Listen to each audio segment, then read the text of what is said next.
ফজরের নামাজে সাধারণ অবস্থায় তিওয়ালে মুফাসসালের সূরাগুলো থেকে তিলাওয়াত করা সুন্নত। অবশ্য তিওয়ালে মুফাসসালের সূরা সমপরিমাণ অন্য জায়গা থেকে পড়লেও সুন্নত আদায় হয়ে যাবে। রাসূল করিম সাল্লাল্লাহু আলাইহি ওয়াসাল্লাম অধিকাংশ সময় ফজর নামাজে তিওয়ালে মুফাসসাল থেকেই তেলাওয়াত করতেন। আবার মুফাসসালাতের বাইর থেকেও তিনি তেলাওয়াত করেছেন।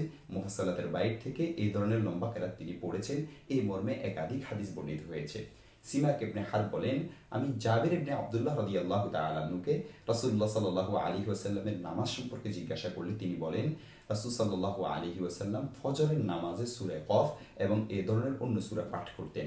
দেখতে পারেন সহিহ মুসলিম ১ নং খণ্ড ১৮৭ নং পৃষ্ঠা। সহিহ মুসলিমের অন্য এক বর্ণনায় আবু বারজা রাদিয়াল্লাহু তাআলা আনহু থেকে বর্ণিত, তিনি বলেন, রাসূলুল্লাহ সাল্লাল্লাহু আলাইহি ওয়াসাল্লাম ফজর নামাজে ৬০ থেকে ১০০ আয়াত পরিমাণ তেলাওয়াত করতেন।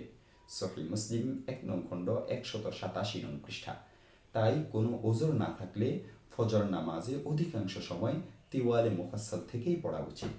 আর ওজর অবস্থায় কিংবা কখনো কখনো ফজর নামাজেও ছোট সূরা পড়া যাবে। যেমন রাসূলুল্লাহ সাল্লাল্লাহু আলাইহি ওয়াসাল্লাম ফজর নামাজে কিসরে মুফাসসাল থেকে সূরা জিলজাল তেলাওয়াত করেছেন বলে প্রমাণিত আছে।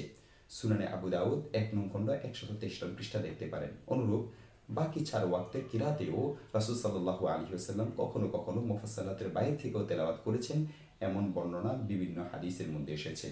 তাই কোনো ইমাম কখনো যদি মুফাসসালাতের বাইরে থেকে তেলাওয়াত করেন তাহলে এ নিয়ে আপত্তি করা ঠিক নয়। আর এ কারণে নামাজ হয় না বা নামাজের বিশাল ক্ষতি হয়ে যায় এমন কথা তো সম্পূর্ণ ভুল। বিশেষত যেখানে মুসল্লিদের অধিকাংশ শ্রেণী এমন হয় যাদের জন্য দীর্ঘ কেরাতে নামাজ পড়া কষ্টসাধ্য হয়, যেমন অধিকাংশ মুসল্লি ফ্যাক্টরি শ্রমিক বা বয়োবৃদ্ধ, সেক্ষেত্রে ইমামের জন্য তাদের অবস্থার প্রতি লক্ষ্য রেখে কেরাত পড়া উচিত। আইলাউ সুনান ৪ নং খণ্ড ২৪ নং পৃষ্ঠা।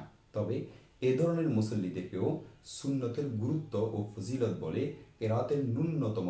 সুন্নতের কেরাতের ন্যূনতম পরিমাণের প্রতি উদ্বুদ্ধ করা উচিত।